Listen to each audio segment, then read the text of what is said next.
So for my attention material for this, I started off with a YouTube video of a drunk driving commercial. So if you haven't watched that YouTube video yet, please go watch this first before you watch this video. Okay. All right. So today I'm going to ask you to refrain from driving anytime you decide to drink, and I will discuss the number of people killed every year from drunk driving, how drinking affects your driving, and different options to get you and others home safe. The problem with this is that every day in the U.S., 25 to 30 people die from drinking and driving. So the number of people killed every year from drunk driving.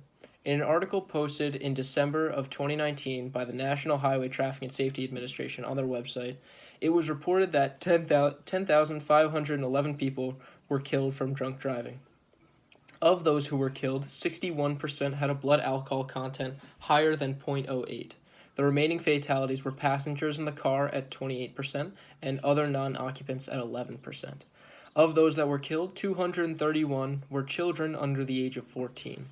That means that the parents of 231 children won't get to see their child grow up because of one person's reckless decision. All right, now how does drinking affect your driving? According to Carol Glabachek, a writer for the Alcohol Rehab Guide on July 24th, 2019, says that alcohol slows an individual's reaction time, causes lack of coordination, reduces concentration, decreases vision, and worst of all, inhibits judgment. At a blood alcohol level of 0.02, a person starts to lack good judgment and decrease vision. At 0.05,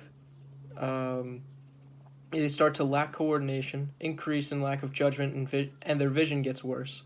Their reaction times start to slow down, and worst of all, their ability to detect moving objects starts to deteriorate. At 0.08, there is a complete lack of judgment, reasoning, and self-control, and they will not be able to process information correctly. And at a blood alcohol content of 0.1, there is no coordination, extremely slow reaction time, there's barely any ability to keep the vehicle in the lane and brake at appropriate times. So a lot of people make the decision to choose a designated driver before going out.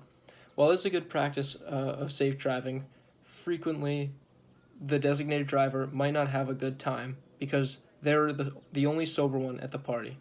This could lead to the DD having a drink or two, thinking everything will be fine. So how would an individual go about avoiding this situation?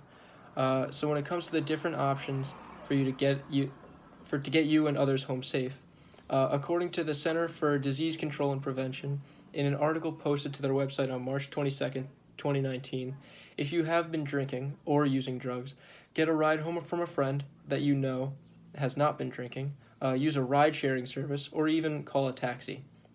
Now, if you know someone who has been drinking and plans on driving home, you can either include them in your safe ride home, call them a Uber, Lyft, or taxi, and if all else fails, take their keys so that they can't leave before finding a safe way home.